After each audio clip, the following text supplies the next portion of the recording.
దేవుని నామానికి స్తోత్రం. హల్లెలూయా. ప్రభువైన యేసుక్రీస్తు నామములో అందరికీ కూడా మరొకసారి నా హృదయపూర్వకమైన వందనాలు. ఎఫెసీయులకు రాసిన పత్రిక 6వ అధ్యాయం 12వ వచనం.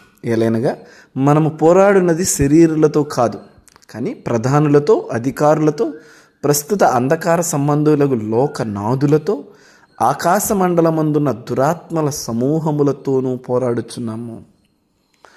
కొత్తగా ఎవరన్నా దేవుని నమ్ముకున్నప్పుడు ఈ మాటలు వింటే ఒకంత ఆలోచన తీసుకొస్తాయి కదండి. చూడండి, అసలు వీళ్ళందరూ ఎవరు, వీళ్ళకి నాకు సంబంధం ఏంటి, వీళ్ళకి నాకు విభేదం ఏంటి అన్న ఆలోచనలు రాక మానవు. చూడండి, దేవుని యొక్క మాటలు నిన్నటి దినాన్ని నుంచి మొన్నటి దినం కూడా మనం మాట్లాడుకున్నాం. దేవునిలో మనం బలవంతులు అవ్వాలని, సాతాను శక్తిని ఎదిరించాలంటే దేవుడి సర్వాంగ కవచాన్ని ధరించుకోవాలన్న మాటని ధ్యానిస్తూ ఉన్నాం. అయితే ఎందుకు ఆ కవచం వల్ల, దేవుడిచ్చే శక్తి వల్ల మనం ఎవరిని ఎదుర్కోవాలి అంటే, అసలు మనం పోరాడున్నది శరీరులతో కాదంట. సో వీళ్ళందరూ ఏం చేయాలని ప్రయత్నం చేస్తున్నారు? ఇక్కడ చూడండి, కొన్ని మాటలను ఇక్కడ రాశారు. చూడండి, ఎవరు ఉన్నారు చూడండి. ప్రధానులతో, అధికారులతో, ప్రస్తుత అంధకార సంబంధులకు లోకనాథులతో, ఆకాశ మండలమందున్న దురాత్మల సమూహముతో పోరాడుచున్నాము. వీళ్ళందరూ అపవాది యొక్క సైన్యం. ఏమైందంటే, పరలోకంలో అపవాదికి ఒక ఆలోచన వచ్చింది. అంటే లూసిఫర్కి ఒక ఆలోచన వచ్చింది. ఏమని? దేవునికి పైగా నా సింహాసనాన్ని ఏర్పాటు చేసుకోవాలన్న ఒక తలంపు. ఆ తలంపుతో ఏకీభవించిన మరికొన్ని తలంపులు కలిగిన దూతలు ఉన్నారు. సో దేవుడు ఆయన సర్వజ్ఞాని గనుక ఆలోచనలోనే దాన్ని తుంచివేశాడు. లూసిఫర్ని, వాడి సమూహాన్ని త్రోసివేశాడు. తీర్పు కొరకై పక్కన పెట్టాడు.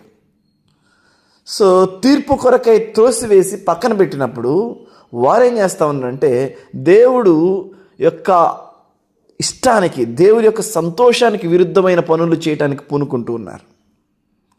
సో మనిషిని మోసగించాడు సాతానుడు. దానిలో భాగంగా మనిషిని దేవునికి వ్యతిరేకంగా నిలబడేటట్టు చేశాడు. సో దేవుడు ఇంకా అనాది ప్రణాళికలు కలిగిన దేవుడు ఏం చేశాడంటే, అనాదిలోనే వధించబడిన గొర్రెపిల్లగా మనందరి కొరకు తన రక్తాన్ని చిందించుటకు తన కుమారుడైన యేసుక్రీస్తు ప్రభువుని భూమి మీద పంపించాడు. సో ఇప్పుడు దేవుడు మనల్ని పరిశుద్ధంగా జీవించుటకు పూనుకొని ప్రయత్నిస్తూ పురుగొల్పుతూ ఉంటాడు.